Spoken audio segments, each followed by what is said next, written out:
Welcome to స్వతంత్ర. నేను విజయ్. ముందుగా హెడ్లైన్స్ చూద్దాం.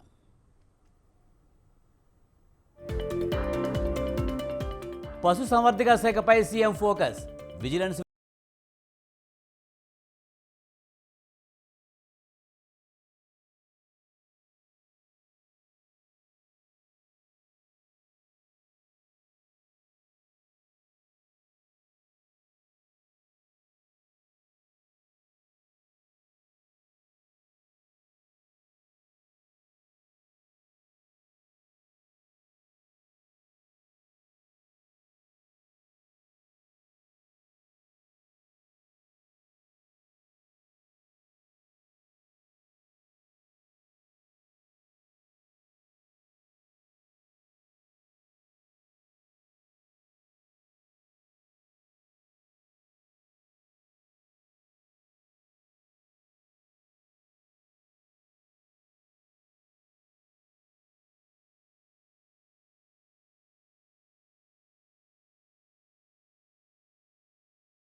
హైటెక్ సిటీ పరిసర ప్రాంతాల్లో అర్ధరాత్రి వేళల్లో బైక్ రైడర్స్ హంగామా చేస్తున్నారు. కొందరు యువకులు కార్లు, బైక్లతో రేసింగ్ నిర్వహిస్తున్నారు. వీకెండ్లో రేసింగ్తో రెచ్చిపోతున్నారు. యువకుల రేసింగ్ ప్రయాణికులకు ఇబ్బంది కలిగించడంతో ప్రమాదాలకు కారణమవుతుంది. దీంతో ఇలాంటి వారిపై చర్యలు తీసుకోవాలని సైబరాబాద్ పోలీసులను స్థానికులు కోరుతున్నారు. ఐకియా నుంచి గచ్చిబౌలి వెళ్లే రోడ్లలో, రాయదుర్గం నుంచి కేబుల్ బ్రిడ్జి వెళ్లే వైపు రోడ్లలో రేసింగ్ నడుస్తుందంటూ ఎక్స్లో ఫిర్యాదు చేశారు. వీకెండ్ రేసులను కట్టడి చేయాలని కోరుతున్నారు.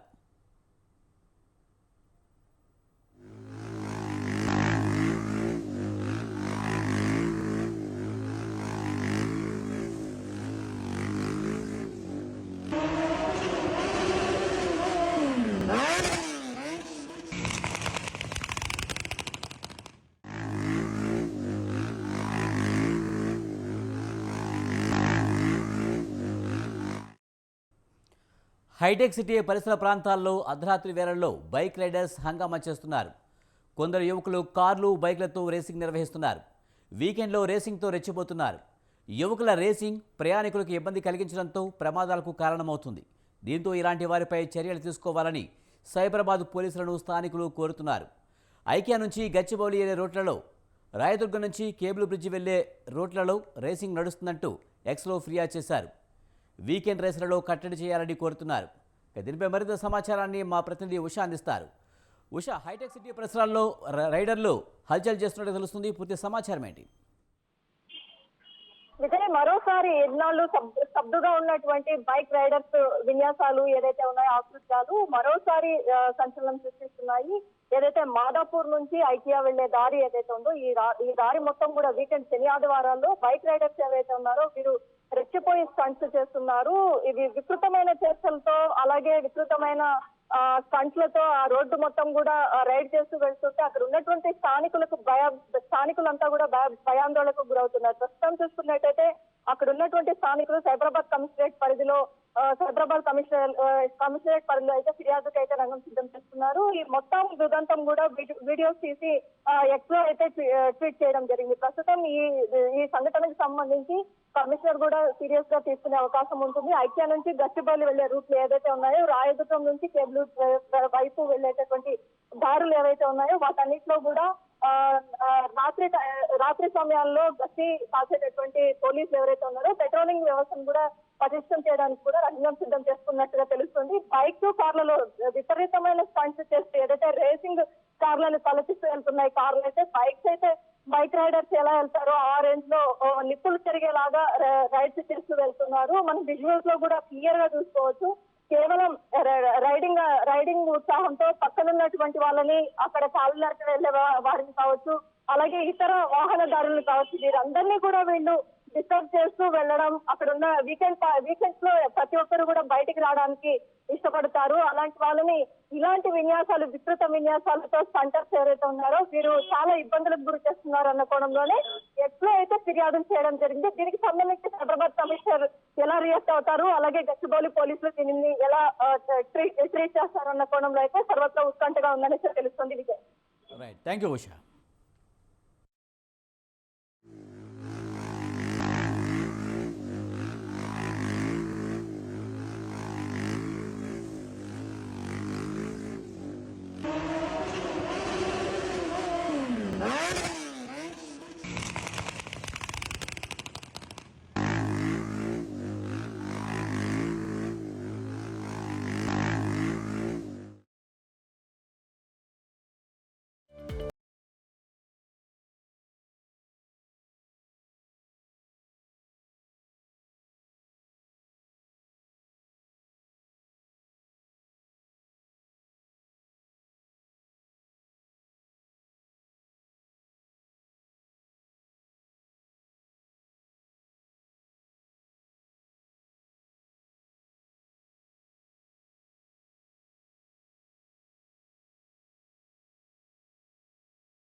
తెలంగాణ అసెంబ్లీ ఎన్నికల్లో ఘన విజయం సాధించిన కాంగ్రెస్ పార్టీ హౌస్ఫుల్ అవుతుంది. బీఆర్ఎస్ తరపున గెలిచిన ఎమ్మెల్యేలు, ఎంపీలు, ముఖ్య నేతలు కారు దిగి హస్తంగూటికి చేరడానికి క్యూ కడుతున్నారు. ఇప్పటికే పలువురు ఎమ్మెల్యేలు, ఎంపీలు కాంగ్రెస్ కండువా కప్పుకోగా మరికొందరు ముహూర్తం ఫిక్స్ చేసుకుని రెడీగా ఉన్నారు. తాజాగా మరో బీఆర్ఎస్ ఎమ్మెల్యే కాలే యాదయ్య పార్టీకి గుడ్ బై చెప్పడానికి సిద్ధమైనట్లుగా ప్రచారం జరుగుతుంది. ఈ నేపథ్యంలోనే కుటుంబ సభ్యులతో కలిసి సీఎం రేవంత్ రెడ్డిని యాదయ్య కలిశారు. కాంగ్రెస్లో చేరడానికి సిద్ధంగానే ఉన్నట్లు ఎమ్మెల్యే చెప్పినట్లుగా సమాచారం. అన్నీ అనుకున్నట్లు జరిగితే అతి త్వరలోనే ఢిల్లీ వేదికగా కాలే యాదయ్య కండువా కప్పుకుంటారని తెలుస్తోంది.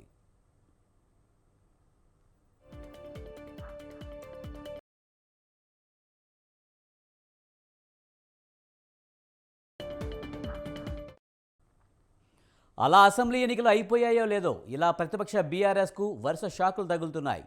ఈ ఏడాది జనవరి నెలలో ఉమ్మడి మెదక్ జిల్లాకు చెందిన నలుగురు బీఆర్ఎస్ ఎమ్మెల్యేలు సీఎం రేవంత్ రెడ్డిని కలవడం హాట్ టాపిక్గా మారింది. ఎమ్మెల్యేలు వరుసగా సీఎంను కలుస్తుండడంతో కారు పార్టీలో అలజడి రేగుతుంది. ఈ మధ్యనే భద్రాచలం ఎమ్మెల్యే తెల్లం వెంకట్రావు కుటుంబ సభ్యులతో కలవడం, ఇప్పుడు యాదయ్య కలవడం, ఇవన్నీ చూస్తుంటే బీఆర్ఎస్కు అనుకూల పరిస్థితులు అసలు లేవని మాత్రం స్పష్టంగా అర్థమవుతుంది. ఈ వరుస భేటీలు తెలంగాణ రాజకీయ వర్గాల్లో పెద్ద ఎత్తునే చర్చనీయాంశమవుతున్నాయి.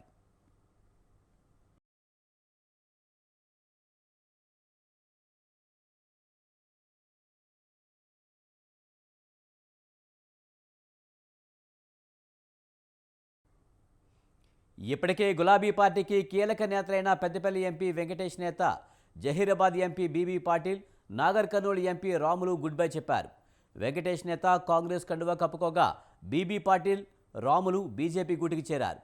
కాంగ్రెస్లో చేరిన వెంకటేష్ నేతకు సముచిత స్థానం కల్పిస్తామని కాంగ్రెస్ చెబుతోంది.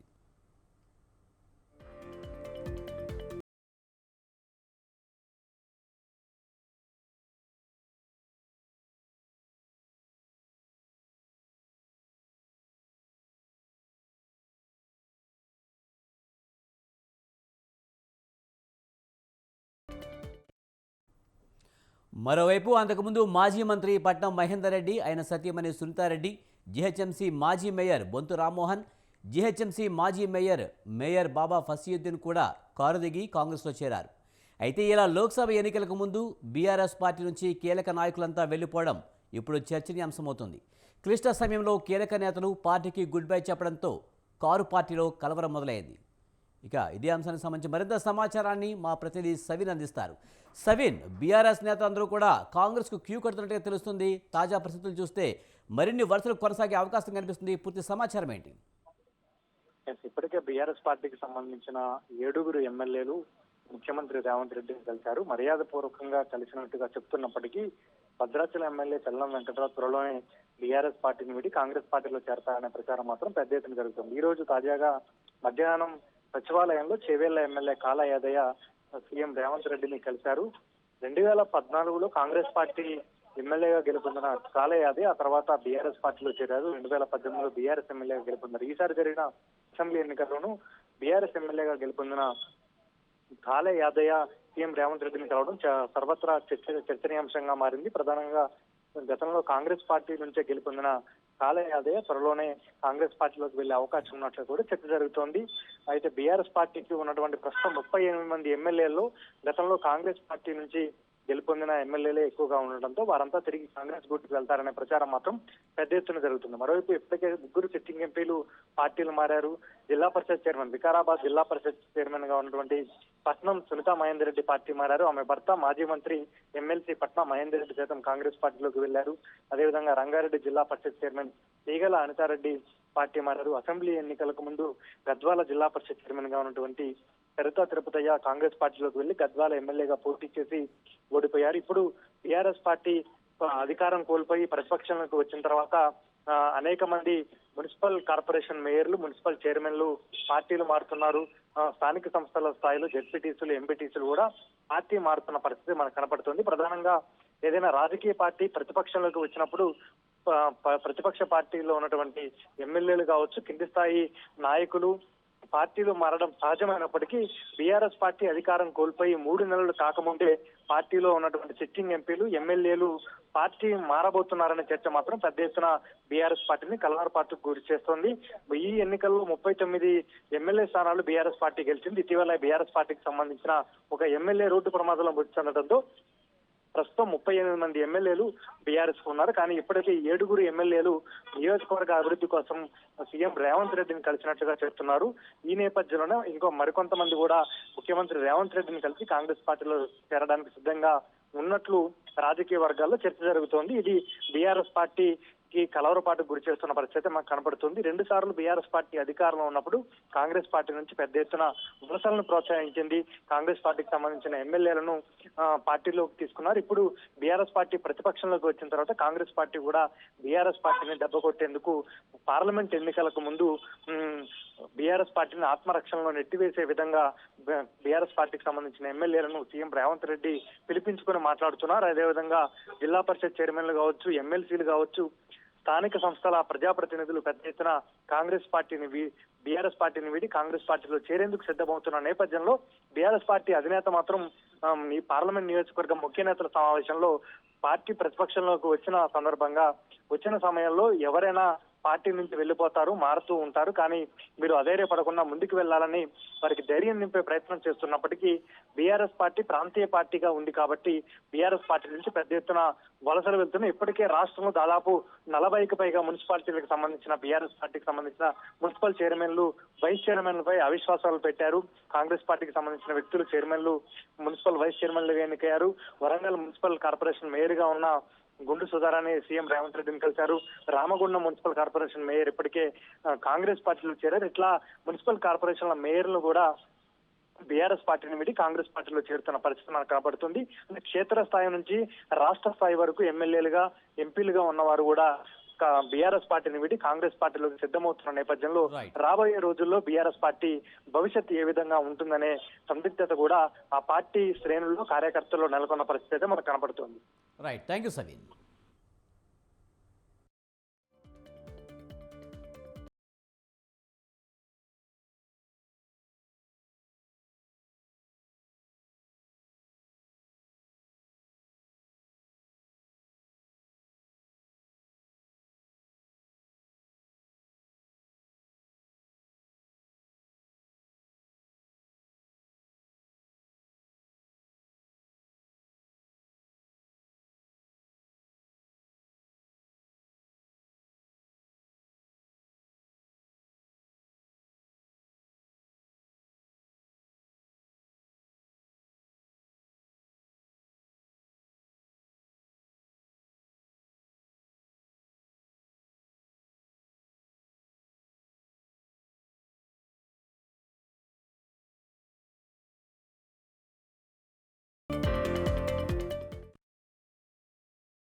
సీఎం రేవంత్ రెడ్డిపై బీఆర్ఎస్ వర్కింగ్ ప్రెసిడెంట్ కేటీఆర్ కీలక వ్యాఖ్యలు చేశారు. రేవంత్ రెడ్డి మరో ఏకనాథ్ షిండే అవుతారని ఆరోపించారు. వచ్చే ఎన్నికల తర్వాత రేవంత్ బీజేపీలో చేరతారని అన్నారు. కాళేశ్వరం పేరుతో కాంగ్రెస్ రాజకీయాలు చేస్తున్నారని ఎమ్మెల్యే కేటీఆర్ విమర్శించారు. కాళేశ్వరం దండగన్న కాంగ్రెస్ నేతలు అదే కాళేశ్వరం పేరుతో రాజకీయం చేస్తున్నారని మండిపడ్డారు. కాళేశ్వరంలో 2 పిల్లర్లు కుంగిపోతే రిపేరు చేయకుండా కేసీఆర్ను బద్నాం చేయడానికి ప్రయత్నిస్తున్నారని ఆరోపించారు. కేసులకు భయపడేది లేదని తేల్చి చెప్పారు.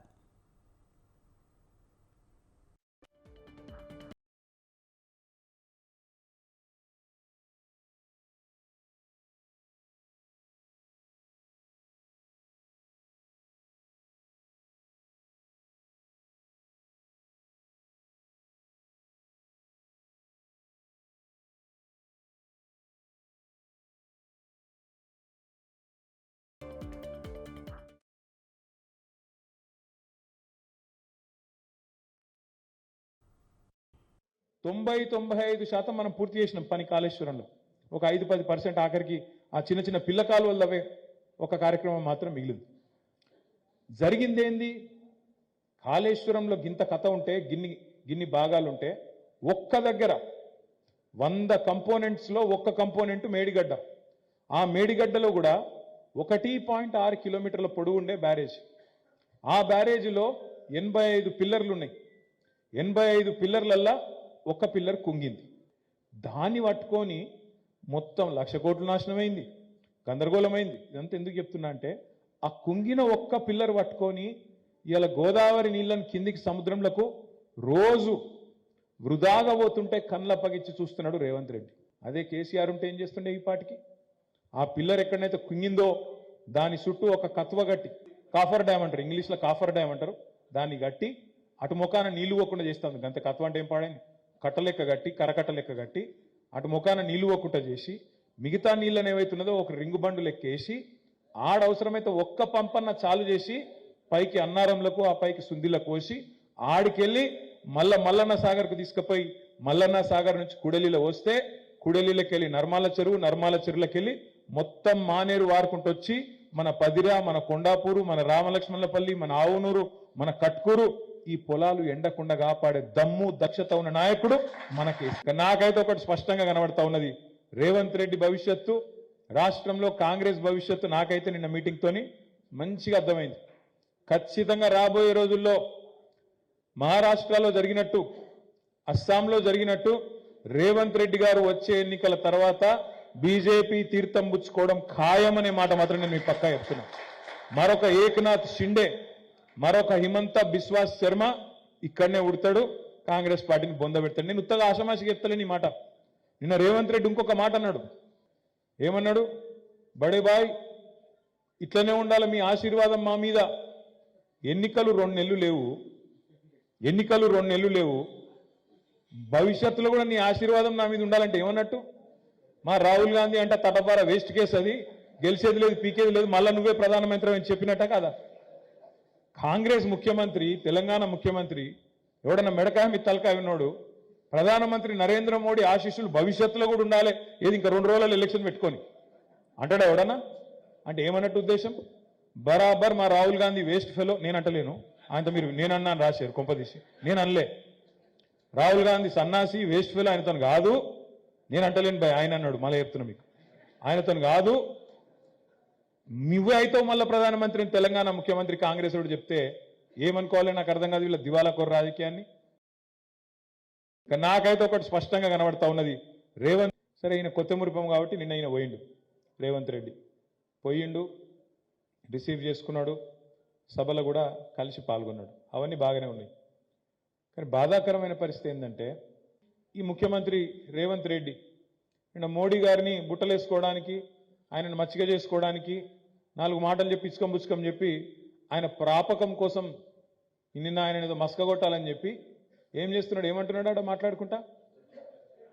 మొదటి పాయింట్ ఏంటంటే ఆయన అన్నట బడే బాయ్ అట, ఈయన చోటే బాయ్ అట. బడే భయ్యా చోటే భయ్యా, అది మన దగ్గర ఒక కహావట్ ఉంటుంది తెలంగాణలో, బడే మియాతో బడే మియా చోటే మియా సుబాన్ అల్లా అని. ఆయన ఏం చేయలేదు, ఈయనేం చేయడు, ఇక గింతే.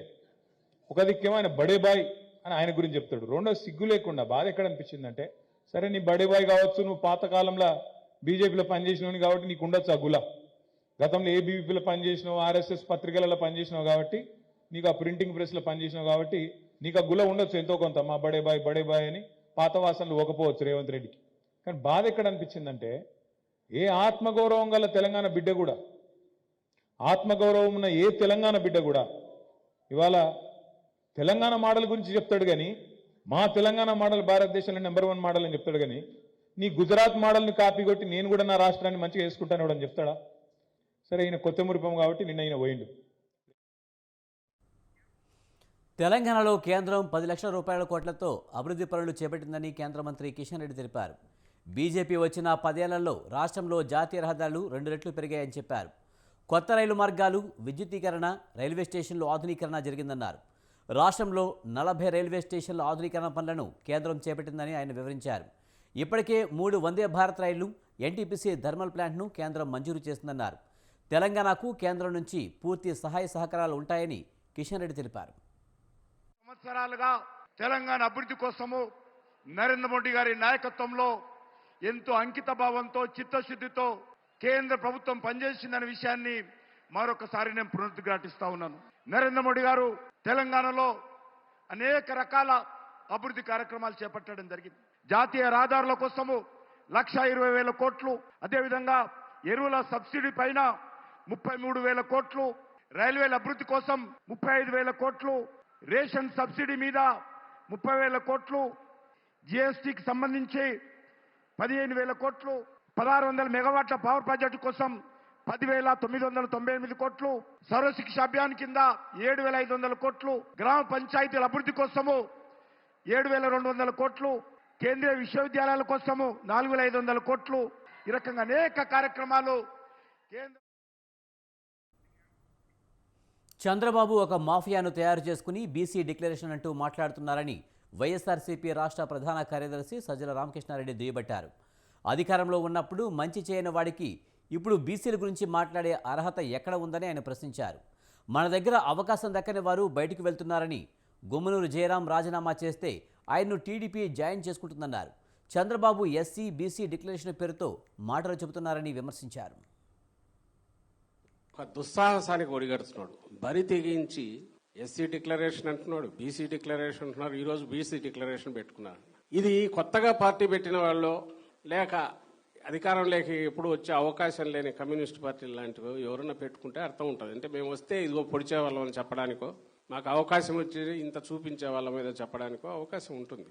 నువ్వు 3 సార్లు ముఖ్యమంత్రి అయ్యి 14 ఏళ్ళు ముఖ్యమంత్రిగా ఉండి ప్రజలు అవకాశం ఇచ్చిన ప్రతిసారి, సరే 95లో అంటే నీ సొంతం కాదు, మీ మామను దించో వెన్నుపోటు పొడిచో కబ్జా చేసుకున్న అధికారం కాబట్టి అనుకోవచ్చు. 95లో 99లో వచ్చాడు, 99 నుంచి 2004 తెలియదులే అనుకోవచ్చు. ఎందుకంటే అంతకుముందు ఉన్న పాలకపక్షాలు కానీ ఏదో సంప్రదాయ పద్ధతిలో పాలించుకుంటూ పోయినారు. ఎప్పుడో ఇందిరాగాంధీ తెచ్చిన రిజర్వేషన్లో, ఆమె తెచ్చిన భూ సంస్కరణల చట్టము, ఇట్లాంటి వాటిని అమలు కావడానికే ఏళ్ల తరబడి పట్టింది. సామాజికంగా కానీ రాజకీయంగా కానీ అట్టడుగు వర్గాల ఎంపవర్మెంట్ దాని విషయమై సీరియస్ గా ఆలోచించాల్సిన అవసరం లేని రోజులు. పరిపాలన అంటే వచ్చినామా, పాలించినామా, లేదా అది గవర్నమెంట్ లో ఉన్నామా, ఎంజాయ్ చేసినామా అని కాకుండా నిజంగా సమాజంలో మార్పు తీసుకురావాలా. విద్యా వైద్య రంగాల్లో, వ్యవసాయంలో కీలక రంగాలు ఏవైతే మనకు ఆయువుపట్లో, అలాగే ఆ ఆయువుపట్లకు ఆధారమైన అట్టడుగు వర్గాల వాళ్ళందరికీ సాధికారత తీసుకురావాలా. ఒక దుస్సాహసానికి ఒడిగడుతున్నాడు. బరి తెగించి ఏపీ అసెంబ్లీ ఎన్నికలకు సమయం దగ్గర పడిన నేపథ్యంలో టీడీపీ చంద్రబాబు రాష్ట్ర డీజీపీకి లేఖ రాశారు. రాష్ట్ర వ్యాప్తంగా వివిధ పోలీస్ స్టేషన్లలో తనపై నమోదైన కేసులకు సంబంధించిన వివరాలు తెలియజేయాలని అందులో కోరారు.